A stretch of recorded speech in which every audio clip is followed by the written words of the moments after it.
Alright, everybody, get your seatbelts on and buckle up for this set review for green, the color that is the most green of the colors that are in Phyrexia Obi-Wan. That's what's going on here in this set review here. So let's go over, before we get into the actual review of the cards, this is the important stuff. This is why you're here. You're here to evaluate the tier system. We all know it. Tier 1's the best card. Best type of cards. This includes your bombs, but is not limited to your bombs. It generally includes the best uncommons and sometimes the best commons. And then Tier 4, of course, is your unplayables. And then Tier 2 and 3 are in between that. Sort of your Tier 2 is above average. Tier 3 is filler, below average, whatever. And that's it. Those are the tiers. If you don't like the tiers, you can go somewhere else. That's the rules of the tiers. Oh, and you want to know what the text is behind my face? You'll never know. You'll never know what it says. It's just there. It's just there. It's covering. Oh, it's covering up that text. You're going to be like, oh, there's a face cam covering up your text. Oh, that's by design. Anyways, right, we're getting right into it here. We're starting off with the most card of all time. It's Adaptive Spore Singer. 2 and a green for 2/2 Vigilance. And when it enters the battlefield, you choose one. Target creature gets +2/+2 and gains Vigilance until end of turn, and you proliferate. You could proliferate. Proliferating is very good in this set as a thing that you should want to be doing. However, I don't want to do it when I'm playing a 3-mana 2/2. So, yeah. This actually might be Tier 4, to be honest with you. I might be overrating this card, but the flexibility does provide, does make me think that it's kind of, this is how high I am on Proliferate, and I'm like, this could be playable. Because it just, proliferates, but, maybe it's just bad. Maybe it still is just bad. Unclear. Very unclear. Yeah, that's it on this card. There's nothing else to say. Just the rate is kind of bad. Next, Armored Scrap Gorger. 1 and a green for an 0/3. When it enters, or not when it enters, but it gets +3/+0 as long as it has 3 or more oil counters on it. You can pay tap to add 1 mana of any color. That's a lot of different types of colors. And when it becomes tapped, you exile target card from a graveyard and put an oil counter on it. Now,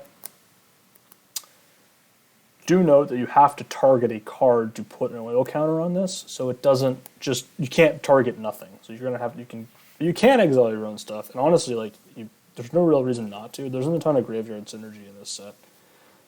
Graveyard's mostly a graveyard in this set, for the most part, I think, generally. So I think that you should be fine doing that. You're not going to be punished too much for making your graveyard get used up. But yeah, this is just phenomenal. It kind of mitigates all the downsides of being a mana dork by getting +3/+0 in the mid game, and then it can just fight. And also, it just fixes your mana. And I think this actually is going to be really good in the context of the skull bombs that you'll see later, which you're just going to want to play all of them because they're all really good. Except for the red one. The red one's fine. But the skull bombs, which you can play for a colorless, and then you can activate later for colored mana. This is just prime for that, right? So I think this thing's just really phenomenal. I really like it. This is like a cube level card, right? This is going to see some cubes. I think it doesn't have the hexproof or whatever like that. Some of the 2-mana dorks do, but it's just fantastic. So.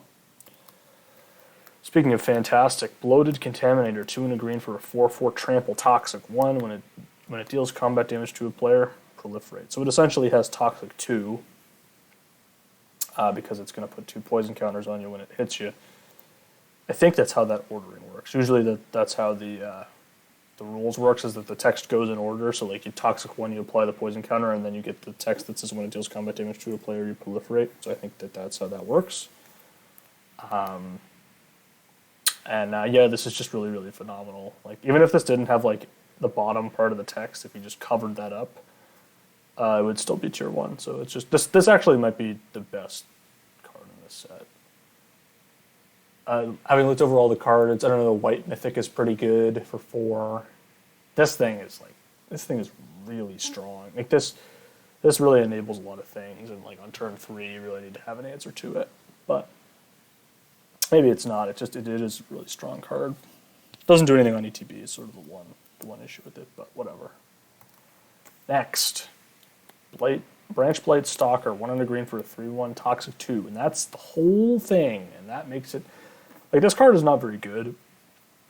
That's because a base 2-mana 3/1 is not very good, usually, in most limited sets. The green 2-mana 3/1 is generally not especially great. Sometimes it's good. Usually it's not, though. In this case, it sort of conflicts with its own ability. Like, Toxic 2, it's not where you want to be. Like, because you're already trying, like, you're dealing 3 damage, right? Like, so you're already doing, like, like a bunch of damage. So, like, do you really want to be applying Toxic? Like, does it really matter when you're hitting for 3 that you're Toxicing for 2? The answer's, like, not really. So it kind of, this just is kind of a miss for me, just in general. Next, Canker Bloom, 1 and a green for a 3/2. You can pay 1 to sacrifice it, and you can choose one of the things. You can destroy an artifact, an enchantment, or you can proliferate. So you're probably not doing those things unless you're probably not proliferating unless it's worth it, which means that it's basically absurd because it prevents your opponent from playing artifacts and enchantments. This card's just really strong. It is a very good way to interact with artifacts. There are several artifact creatures throughout the set, and this will help you deal with those. This thing is extremely strong. So yeah, that's about it. Next, Carnivorous Canopy, 2 and a green for a sorcery. You destroy target artifact, enchantment, or creature with flying. If that permanent's mana value is 3 or less, you can proliferate. So yeah, basically don't play this card. In formats where this card is legal, Newmont, if you know of his stream, he basically tanks his win rate by like 3% when he plays this card. He just loves playing it. I don't know why he loves playing these cards. They're not good. They've never been good. They will never be good. This one will not be good. It's sorcery speed. Like, there's no reason to there's no reason to play these cards. It's just not a good card. You can get away with it if you're good at the game. So whatever, but don't play this. You can play it in the sideboard, obviously. Like, if your opponent is playing like mono flyers or mono artifacts or enchantments, you can bring it in, but don't play it in your main deck. Next, Conduit of Worlds, 2 green. Green for an artifact. You may play lands from your graveyard. A line of text that does not matter, limited. And you can also tap it and choose target non-land permanent card in your graveyard. If you have not cast a spell this turn, you may cast that card. If you do, you can't cast additional spells this turn. Activate only as a sorcery. So obviously you can't do this the turn that you play it because you've cast this turn, which means that you can't do it immediately. I could see scenarios where you like this most of the time just doesn't do anything, right? Like, maybe it draws you a card sometimes. Like, you play it on like 4 and it just sits there for 5 turns because you're like, I got stuff in my hand I want to do. And then your graveyard probably doesn't have that good of things in it because it's mostly just like your 3-drops that were in the game. Again, there's not really much self-mill in the whole set, so you can't get like good stuff to do in your graveyard. You still have to pay the mana to cast the thing, so I'm very out on this card. So it's unplayable. Next, green just continues on this swings where it's just like best card ever, worst card, best card ever, worst card. That's green. Contagious Vorak, 2 and a green for a 3/3. When it enters the battlefield, you look at the top 4 cards of your library. You may reveal a land card, not a basic, a land card from among them and put it in your hand. Put the rest on the bottom of your library in a random order. If you didn't put a card in your hand this way, proliferate.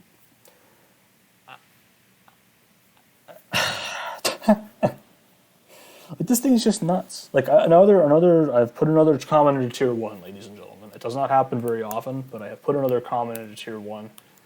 There are a couple of them throughout the set. This is an example of a common that is a tier 1 common, because it basically, like, when I see this card, I'm like, okay, so green's other commons just are terrible. They're just trash, because this thing is so good, they just juiced all the power into this, and it's just like you're just going to be playing like 8 of these, and you're happy, right? Like, so either you draw a card, it's a 3-mana, 3/3 draw card, or you proliferate. Sometimes you miss on the lands, but like, I don't know. Look, do I think this is as good as Jewel Thief? No. It's not as good as Jewel Thief.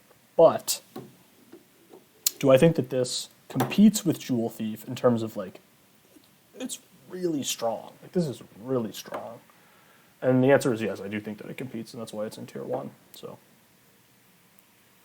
this is obviously good. So, yeah. Next, Copper Long Legs. 1 and a green for a 1/3 reach. And when you can sacrifice it, you can buy 1 and a green second proliferate. Again, with the like up and down, this is terrible. I don't I don't know why this is so bad. Like why does this card have to just be terrible? Like, couldn't you make it like a 2? Like if it's a 2/2, is that better? I don't know. If you made it 1 green mana to sacrifice and proliferate, is that better? Like, I don't know. Like, kinda. I would do one of those things. It just seems so bad. I don't know. Next, Evolved Spinoderm. 2 green for a 5/5. Enters the battlefield with 4 oil counters on it, and has trample as long as it has 2 or fewer oil counters on it. Otherwise, it has hexproof. So, then at the beginning of your upkeep, you remove an oil counter from it, and then if there are no oil counters on it, sacrifice it. But there are never no oil counters on it because you always have a way to proliferate this, like pretty much every single time in the set. There's the only deck that doesn't really have a good way of doing it is like green-white. Green-white probably wouldn't be able to play this card especially well, but even so, like, and your opponent can't just be like, I'll ignore this and then it'll go away. No, they have to kill it. Like, there's no, like, they have to remove it. Because it'll hit them for like 8. It'll hit them for like 15 if they don't remove it. It's so good. It just is really, really good. It has hexproof early, so they're just kind of like sitting there, and then it's like, your thing's got hexproof, now I can't do anything about it. It's like, whatever. You can even like do stuff where like you instant speed put an oil counter thing. Like if you use that red combat trick, and you like instant speed put 2 oil counters on this thing, and then it is hexproof, and your opponent's just like, oh my god. Like it's just brutal blowouts left and right. If you try to remove this and you have to try to remove it, it's just a problem. Next, Evolving Adaptive. Single green mana for a 0/0. It enters the battlefield with an oil counter on it. It gets +1/+1 for each oil counter on it, and when another creature enters the battlefield under your control, if that creature has greater power or toughness than Evolving Adaptive, put an oil counter on Evolving Adaptive. Yep, this is fantastic. This is just incredible. This is just incredibly strong. It scales with the game. It scales with proliferate. It scales with oil counters.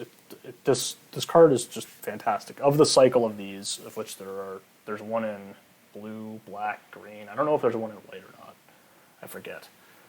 This is the best one. Again, this is 1-drops. 1-drops the format. This is a 1-drop. This thing's insane. Gets out on the battlefield on turn 1 and just can take over immediately. So, if your opponent lets you trade with this on turn 1, you should just do it. This thing's just absurd. So, be advised. Next, Expand the Sphere. 3 and a green for a sorcery. Look at the top 6 cards of your library. Put up to 2 land cards from among them onto the battlefield tapped, and the rest of the bottom of your library in random order. Proliferate equal to the difference between the number of lands that you put on the battlefield and the and 0. Yeah, this is just really bad, right? Like, ramp is not for limited. This is not really for limited generally, this type of card. It's never really very good. And it's not going to be very good here because it says like it just doesn't, like the proliferate's fine or whatever, but it's not worth 4 mana and like a card to proliferate twice probably. It's just so expensive and its sorcery speed, like it's just not worth it. Next, Green Sun's Twilight. X and a green for a sorcery. Reveal the top X+1 cards of your library. Choose a creature card and or a land card from among them. Put those cards into your hand and the rest of the bottom of the library in order. X is 5 or more, instead put the chosen cards onto the battlefield or into your hand and the rest of the bottom of the library in random order. So originally I thought this card was good. And then I just kind of like read it some more and was like, wait a minute. So like, you're basically just like, would be happier to cast the thing, right? You pay 6 mana for this, and you get a 5. Like, but you have to pay X to like seize like enough cards that this hits a thing that you're happy to cast enough of the time. Like, yeah, sure, it draws you a land too, but you need to pay a lot for that to be good. And like just to have a lot of mana to do the thing, and then the thing doesn't even like do what you really want. If you have some like absurd card in your deck, this gets a lot better. But I don't know. Like this is just not. This is just not very strong. I put it in tier 3. It's like not... I don't think it's completely unplayably bad, but I don't think it's very good either. Next, Ichorspit Basilisk. 2 and a green for a 1/3 Death Touch Toxic 1. So one of the very few cards that is a that has Death Touch and Toxic. It's a good combination of abilities. Now, unfortunately, it's a 1/3, so it kind of just like it doesn't attack especially well. I guess it does do toxic damage. Okay, cool.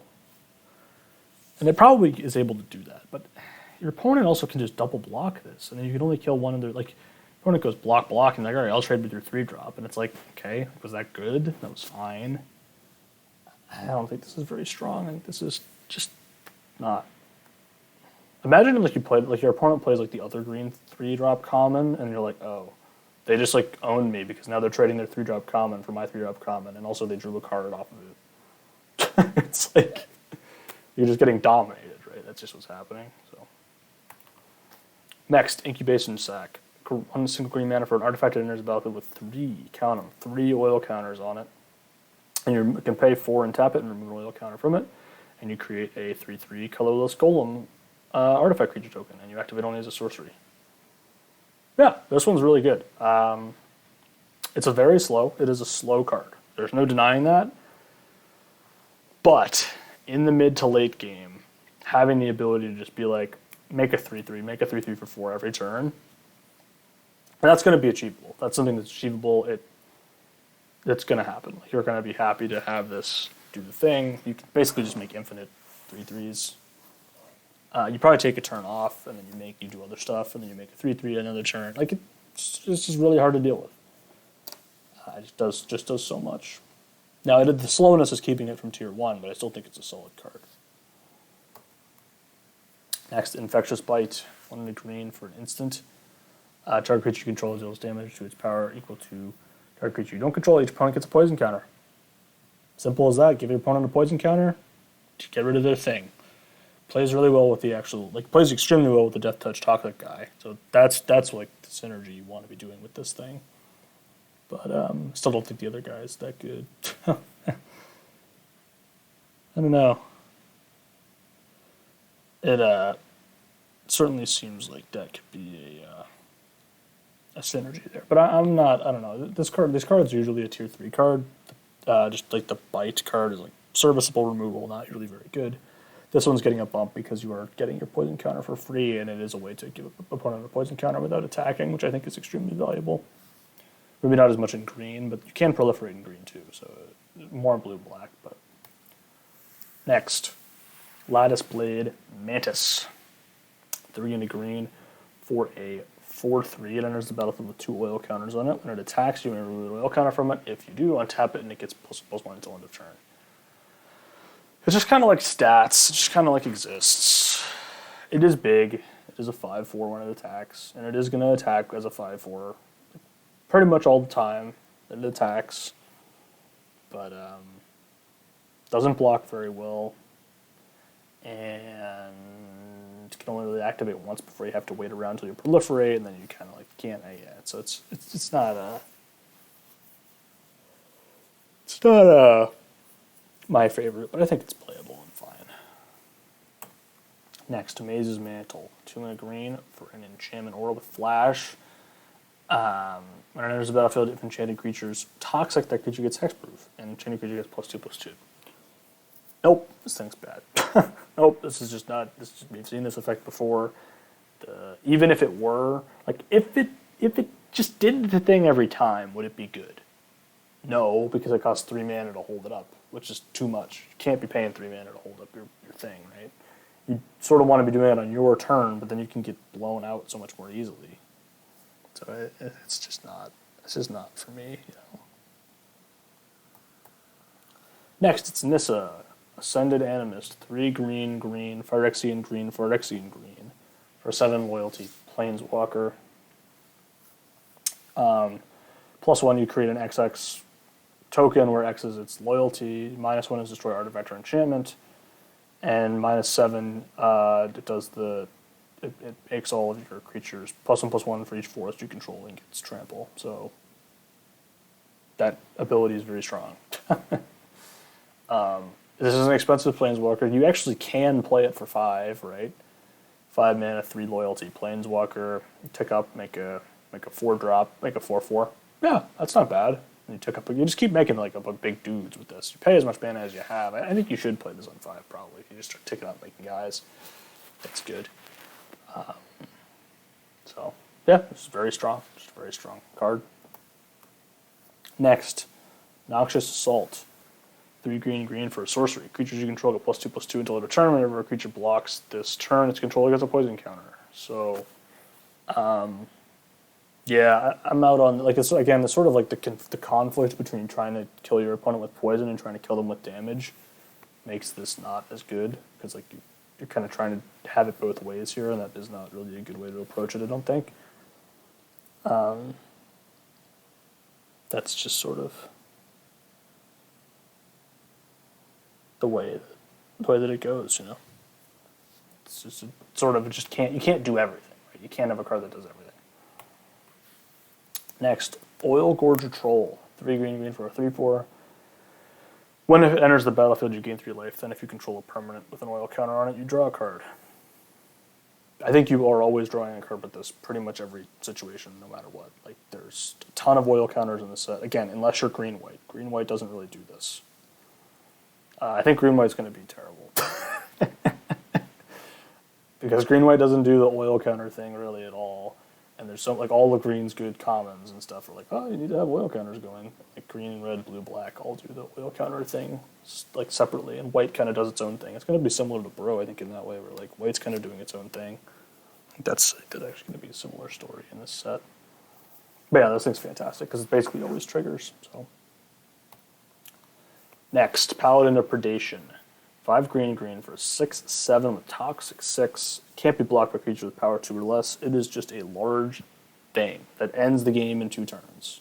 It does. Does it end the game in 2 turns? Yes, it does. Is it 7 mana? Yeah, it's also 7 mana. Yeah, it's 7 mana. So it is getting dinged for that. Is it castable? Yeah, you can cast it.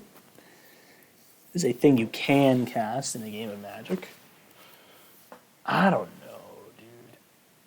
It's just so, like, yes, if this connects, it basically kills your opponent, right? Because it hits them for 6, Toxic 6, and that's probably game over. But I just can't imagine that happening enough for this to be good in every deck, right? Next, Plague Nurse. 3 and a green for a 3/4 Toxic 2. Each other creature you control with Toxic gains Toxic 1 until end of turn. Activate only once each turn. So you can sort of make all your stuff bump up a Toxic level with this ability, but I don't. It's just so hard for me to see that being a thing that's happening. Again, this is one of those things where it's like, well, it's a 3/4. What if I just block it? And it's like, okay. Like it's just like it just gets blocked, right? I don't know, I feel like you just block this and you're just like whatever. It gets removed, it gets blocked. It's whatever. It's not completely embarrassing. Is sort of my take on it. Next, Predation Steward. 1 and a green for 2/2. It enters the battlefield with 2 oil counters on it. You can pay 2 and a green and tap it and remove an oil counter from this card. Target creature gets +2/+2 until end of turn. You only activate as a sorcery. So, again, only activating as a sorcery part is really bad.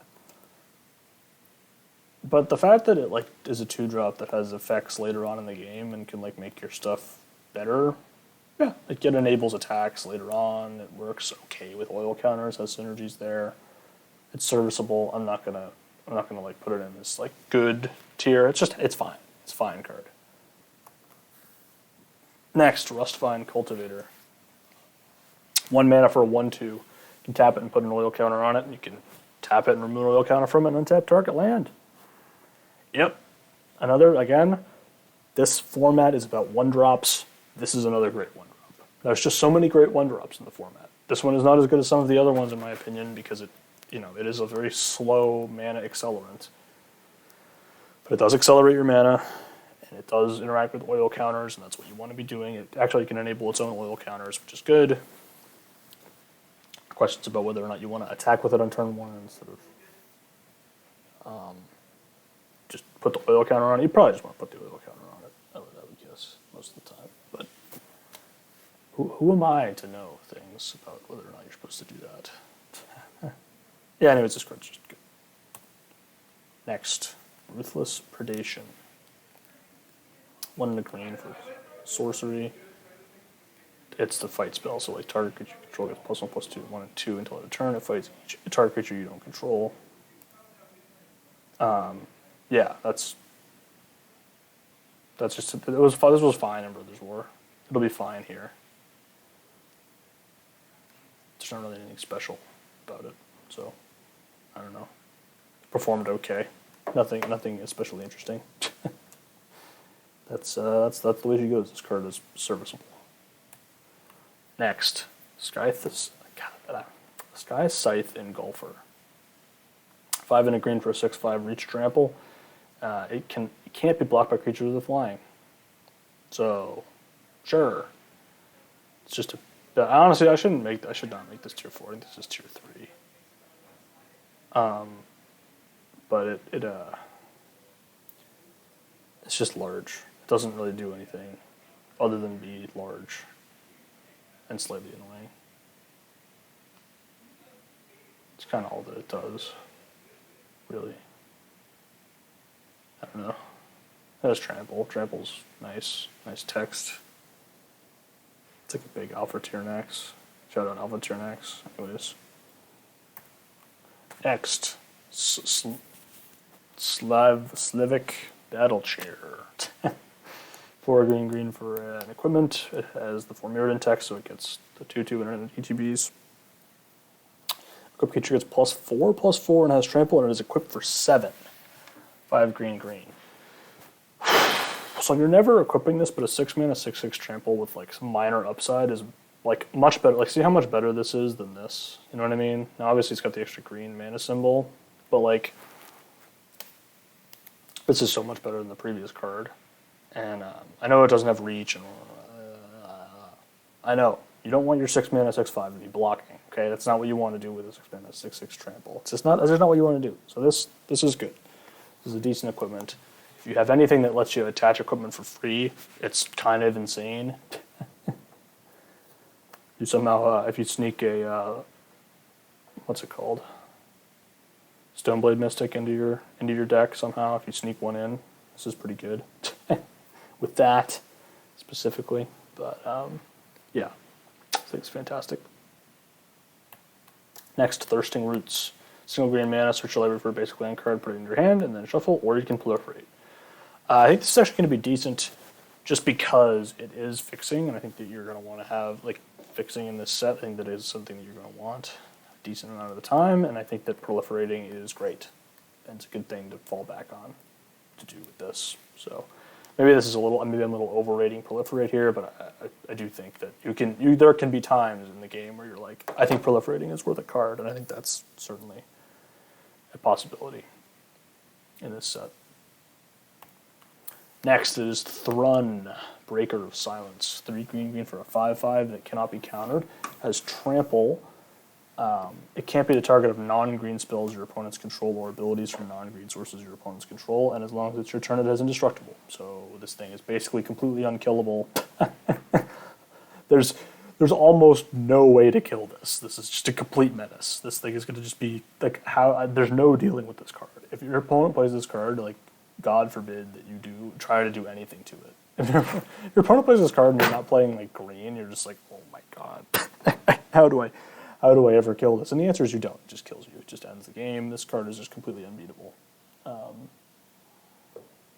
Yeah, it's just completely wins. It wins the game by itself unless you like amass a bunch of like Death Touch guys, whatnot. I don't know. Yep. Next, Titanic Grove. 1 and a green for a instant +4. Target creature gets +4/+4 until end of turn. So, yeah, this is just a reprint, and it's not especially hasn't been especially great before, and I don't expect it to be any better in this set. So, It's fine. It's whatever. Next. Tyrannex Atrocity. 3 green for a 4/4 haste with Toxic 3. Yeah, I think this is pretty good. Toxic 3 haste out of nowhere is annoying. Like, it's tough. Like, this is gonna enter the battlefield and it's gonna be like, okay, I'm probably just taking 3 poison counters. It's not bad. Now the body is not perfect, but whatever. You can live with that. You can live. You can survive. I think that the surprise factor is enough to elevate this to tier 2 from tier 3. Yeah, so that's where it belongs. Next, Tyrannex Rex. 4 green for an 8/8. It can't be countered. It has Trample, top ward 4, haste, and it has Toxic 4. So another card that basically just like completely unkillable and wins you the game. Wins you the game a little faster than Thrun does, but like whatever, like just completely obliterates your opponents. Like they just lose to this thing. There's really no beating this. It can at least be removed, so that's nice, and it's at least 7 mana, but like whatever. It's still really absurd. Next, Tevar's Stand. X on a green for an instant. Target creature you control gets +X and gains hexproof and indestructible until end of turn. So this is a card that actually is just super strong because you just play you can just hold up the 1 green and give your stuff hexproof, which is just really, really strong. And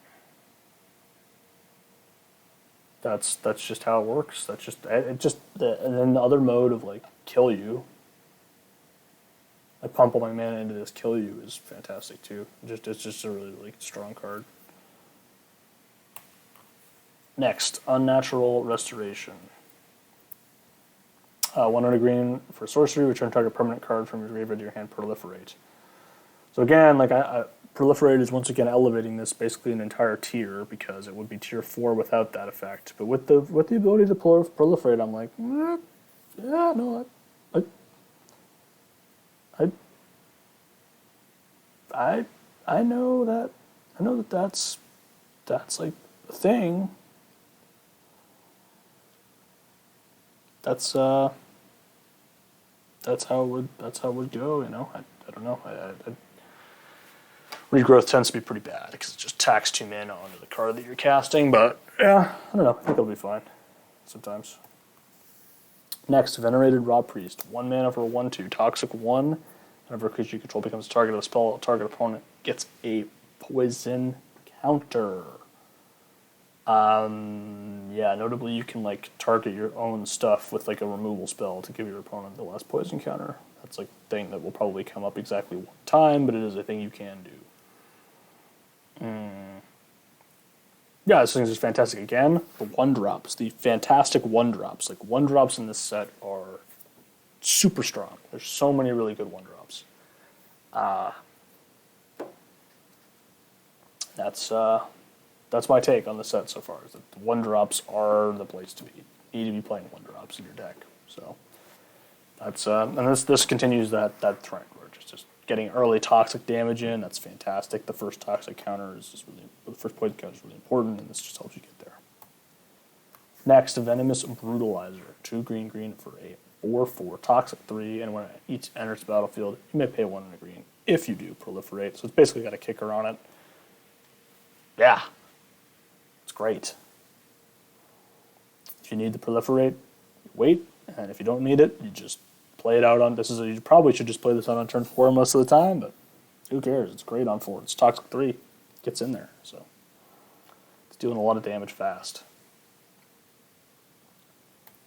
Next, Viral Spawning.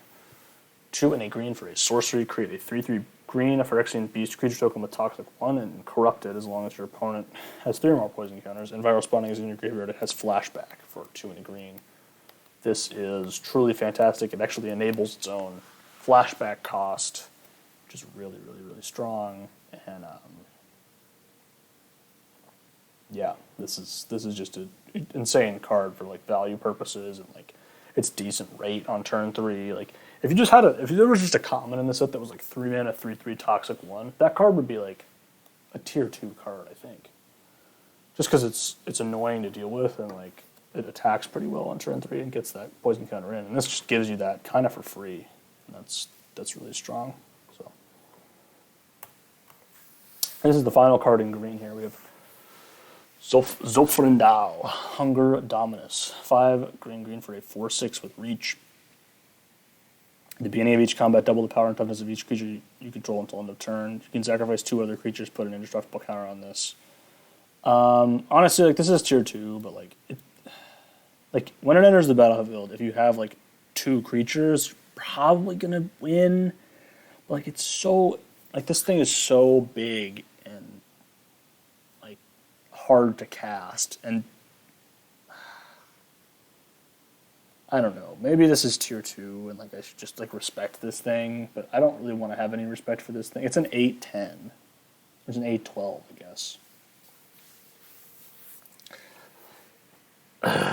You're just never putting an indestructible counter on this. Like you're just never doing it because you have to sacrifice 2 whole things to do it. And then its ability gets worse when you sacrifice the things. Unlike some of them, like the ability just becomes much worse once you do the thing that it's asking you to do, and it's so expensive compared to the other ones. I'm pretty out on this. You can't accelerate into it, I guess, in green, so that's sort of like one thing that's positive about it, but I'm pretty low on this card. I think it'll be fine. It's probably better than this rating, but like whatever. Alright, well, on that note, me just completely ignoring my own ratings and just talking out of my, whatever. That's the end of this set review because green is over. We'll if you liked it, feel free to watch the other ones where there's insight, glorious insight abound about the cards that I have not played with yet. But yeah, that's about it. Bye.